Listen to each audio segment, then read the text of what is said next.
اعوذ باللہ من الشیطان الرجیم، بسم اللہ الرحمن الرحیم۔ آج ہم بیان کرنے والے ہیں قصہ حضرت نوح علیہ السلام۔ قرآن مجید میں اللہ پاک نے ارشاد فرمایا، بے شک ہم نے نوح علیہ السلام کو اس کی قوم کی طرف بھیجا کہ اس کو ڈرا اس سے پہلے کہ اس پر دردناک عذاب آئے۔ اس نے فرمایا، اے میری قوم، میں تمہارے لیے صریح ڈر سنانے والا ہوں کہ اللہ کی بندگی کرو اور اس سے ڈرو اور میرا حکم مانو، وہ تمہارے کچھ گناہ بخش دے گا اور ایک مقرر میعاد تک تمہیں مہلت دے گا۔ بے شک اللہ کا وعدہ جب آتا ہے ہٹایا نہیں جاتا، کسی طرح تم جانتے۔ عرض کی، اے میرے رب، میں نے اپنی قوم کو رات دن بلایا تو میرے بلانے سے انہیں بھاگنا ہی پڑا۔ میں نے جتنی بار انہیں بلایا کہ تو ان کو بخشے، انہوں نے اپنے کانوں میں انگلیاں لے لی اور اپنے کپڑے اوڑھ لیے اور غرور کیا۔ پھر میں نے انہیں اعلانیہ بلایا، پھر میں نے ان سے با اعلان بھی کہا اور آہستہ خفیہ بھی کہا۔ تو میں نے کہا، اپنے رب سے معافی مانگو، وہ بڑا معاف کرنے والا ہے۔ تم پر بارش کا مہینہ بھیجے گا اور مال اور بیٹوں سے تمہاری مدد کرے گا اور تمہارے لیے باغ بنا دے گا اور تمہارے لیے نہریں بنائے گا۔ تمہیں کیا ہوا؟ اللہ سے عزت حاصل کرنے کی امید نہیں کرتے، حالانکہ اس نے تمہیں کس طرح بنایا؟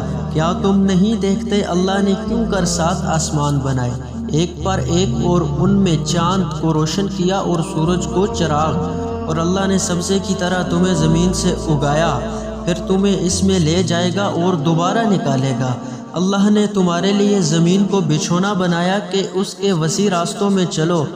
حضرت نوح علیہ السلام نے عرض کی کہ اے میرے رب، انہوں نے میری نافرمانی کی اور ایسے کے پیچھے ہو لیے جس کے مال اور اولاد نے نقصان ہی بڑھایا اور بہت بڑا داؤ کھیلے، اور بولے ہرگز نہ چھوڑنا اپنے خداؤں کو، اور ہرگز نہ چھوڑنا ود اور یسوع اور یعوث اور یعوق اور نصر کو، اور بے شک انہوں نے اپنے بہتوں کو بہکایا، اور تم ظالموں کو زیادہ نہ کرنا مگر گمراہی اپنی کیسی خطاؤں پر ڈبوئے گئے اور پھر آگ میں داخل کیے گئے۔ تو انہوں نے اللہ کے مقابل اپنا مددگار نہ پایا، اور نوح علیہ السلام نے عرض کی، اے میرے رب، زمین پر کافروں میں سے کوئی بسنے والا نہ چھوڑ، بے شک اگر تو انہیں رہنے دے گا تو تیرے بندوں کو گمراہ کر دیں گے، اور ان کی اولاد ہوگی تو وہ بھی نہ ہوگی مگر بدکار، بڑی ناشکر۔ اے میرے رب، مجھے بخش دے اور میرے ماں باپ کو اور اسے جو ایمان کے ساتھ میرے گھر میں ہے، اور سب مسلمان مردوں اور سب مسلمان عورتوں کو، اور کافروں کو نہ بھڑا۔ حضرت آدم علیہ السلام اور حضرت نوح علیہ السلام کے درمیان 1000 سال تقریباً 10 زمانے اسلام پر تھے۔ اس نیک زمانے کے گزر جانے کے بعد قوم بت پرستی میں مشغول ہو گئی۔ قرآن پاک میں اللہ پاک نے فرمایا اور بولے، ہرگز نہ چھوڑنا اپنے خداؤں کو، اور ہرگز نہ چھوڑنا ود اور سواع اور یغوث یعوق اور نصر کو۔ در حقیقت یہ نام حضرت نوح علیہ السلام کی قوم کے نیک لوگوں کے تھے۔ جب ان لوگوں کا وصال ہو گیا تو شیطان نے باقی لوگوں کے دلوں میں یہ وسوسہ ڈال دیا کہ تم ان کی شکلوں کے بت بنا لو اور ان کی یاد کے طور پر انہیں اپنی محفلوں میں سجا لو۔ چنانچہ لوگوں نے ایسا ہی کیا مگر ان کی پوجا سے محفوظ رہے۔ جب بت بنانے والوں کا انتقال ہوا تو شیطان نے آنے والے لوگوں کے دلوں میں یہ وسوسہ ڈال دیا کہ تمہارے آباء و اجداد تو ان کی پوجا کرتے تھے اور ان سے بارش طلب کرتے تھے، لہٰذا تم بھی ان کی پیروی کرو۔ اس طرح بت پرستی کی رسم چل پڑی۔ یہ 5 بت ان کے نزدیک ایک بڑے عظمت و مرتبے والے تھے۔ ود مرد کی صورت کا تھا، سواع عورت کی صورت کا تھا، یغوث شیر کی شکل کا تھا، یعوق گھوڑے کی شکل کا، اور نصر کرگس کی شکل کا تھا۔ ود نیک، متقی اور صالح انسان تھا اور اپنی قوم میں ہر دل عزیز تھا۔ شہر بابل میں اس کا انتقال ہوا اور وہیں اس کو دفن کیا گیا۔ اس کی تدفین کے بعد لوگوں نے اس کی قبر پر جمع ہو کر ماتم اور گریہ زاری شروع کر دی۔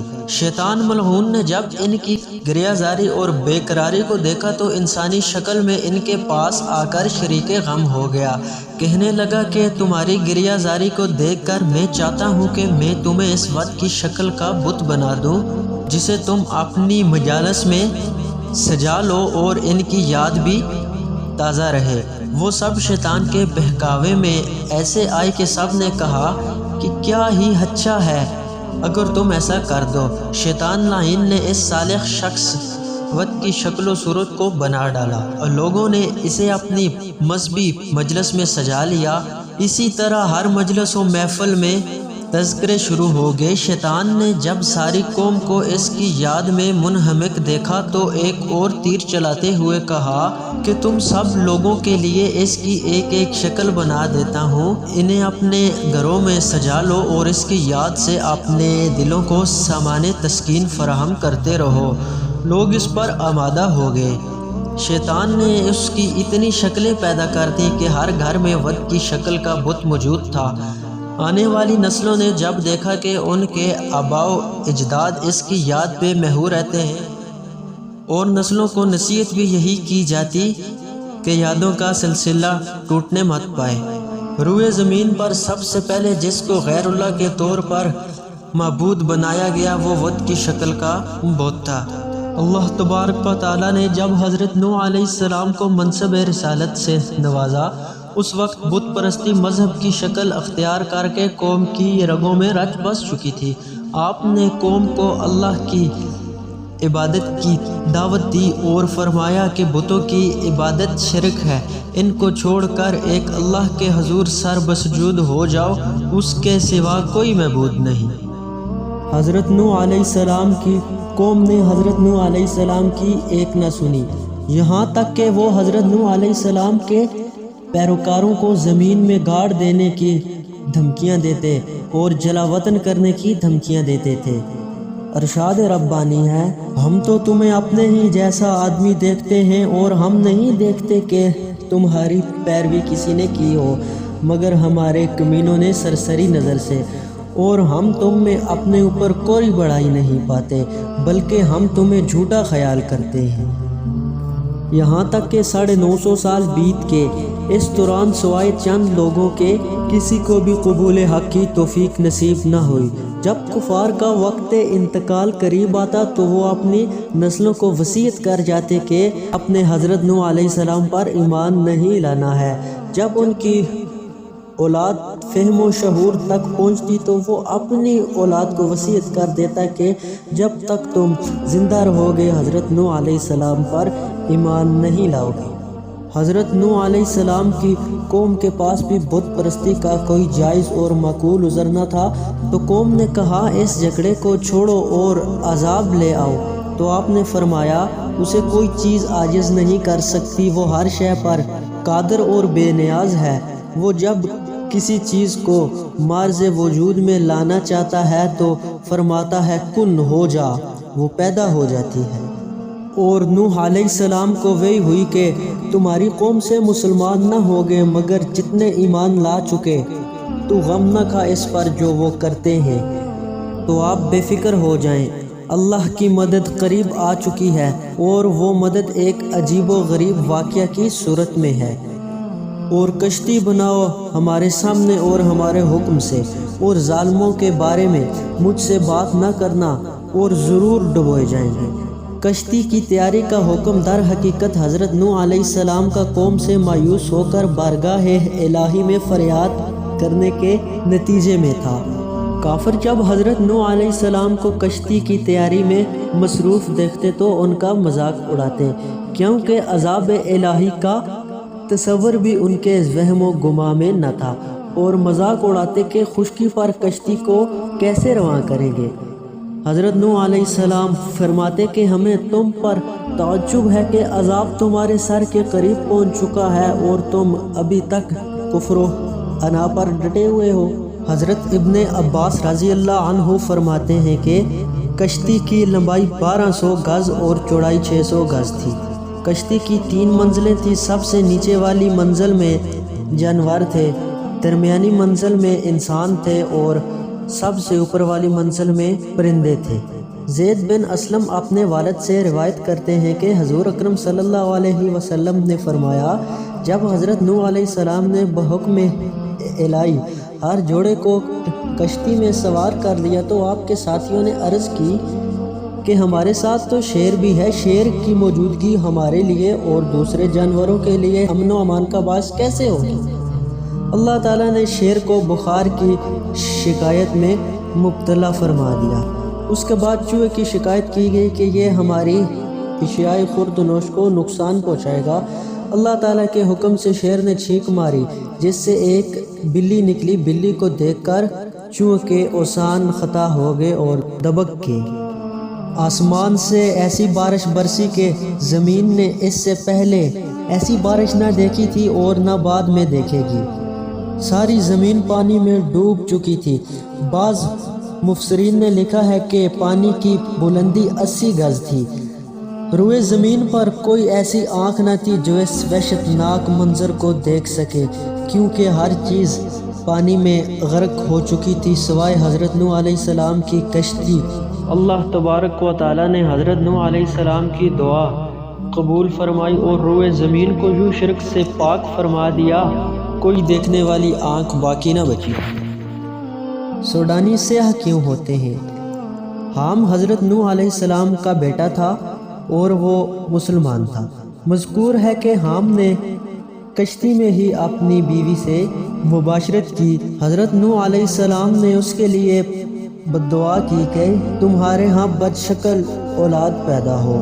چنانچہ حام کے ہاں سے اران کے بیٹے نے جنم لیا۔ کشتی کی کہانی حام کی زبانی۔ حضرت عبداللہ بن عباس رضی اللہ عنہ فرماتے ہیں کہ ایک مرتبہ حضرت عیسیٰ علیہ السلام کے حواریوں نے آپ سے عرض کی کہ اگر آپ کسی ایسے شخص کو زندہ فرما دیں جس نے کشتی نوح کا مشاہدہ کیا ہو تو ہم اس سے اس کی تفصیل سنیں۔ حضرت عیسیٰ علیہ السلام انہیں اکٹھا کر کے ایک مٹی کے تودے پر لے گئے۔ وہاں سے مٹی کی ایک مشت بھر کر ارشاد فرمایا، لوگوں جانتے ہو یہ کس کی مٹی ہے؟ لوگوں نے کہا نہیں۔ آپ نے فرمایا یہ کابحام بن نوح علیہ السلام کی مٹی ہے۔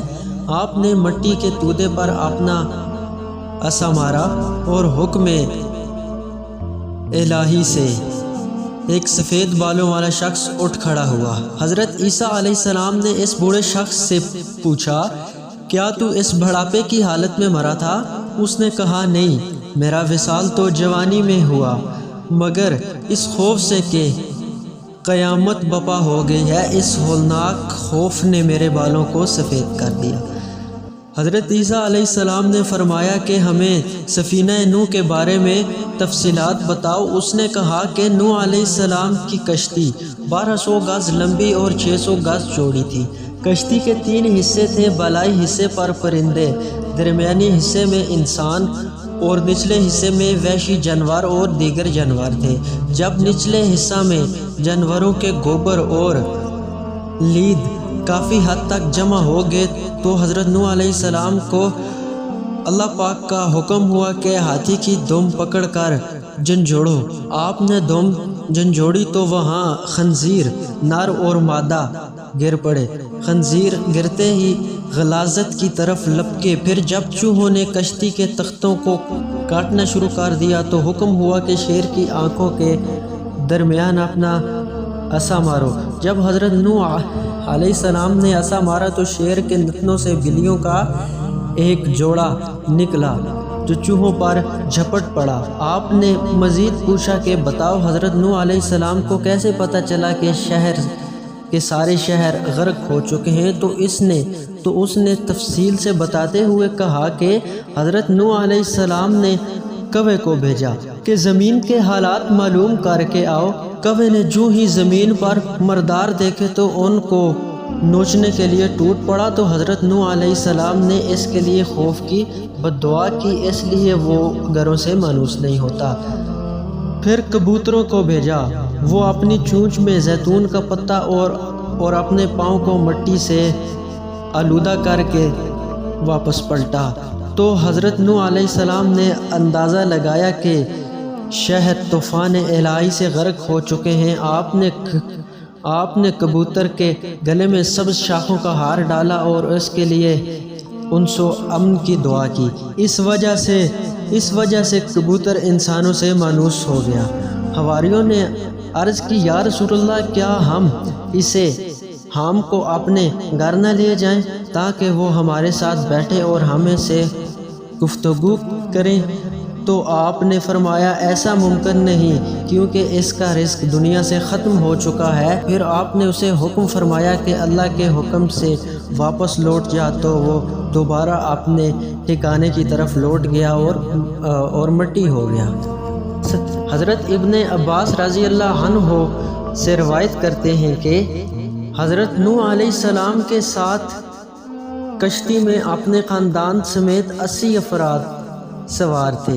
150 دن کشتی چلتی رہی۔ کشتی کا رخ مکہ مکرمہ کی جانب تھا۔ 40 دن تک کشتی خانہ کعبہ کا طواف کرتی رہی، پھر اسے جودی پہاڑ کی طرف پھیر دیا گیا۔ وہاں جا کر کشتی ٹھہر گئی۔ حضرت نوح علیہ السلام اور دیگر افراد ایک دن صبح کے وقت بیدار ہوئے تو ملاحظہ فرمایا کہ 80 افراد کی زبانیں جدا جدا ہیں۔ ان میں صرف ایک کی زبان عربی تھی، بقیہ کوئی بھی کسی کی زبان سمجھ نہ پا رہا تھا۔ حضرت نوح علیہ السلام ان کی ترجمانی فرماتے تھے۔ جب حضرت نوح علیہ السلام کشتی میں سوار ہوئے تو ان کی عمر 600 برس تھی۔ بعد ازاں وہ 350 سال زندہ رہے۔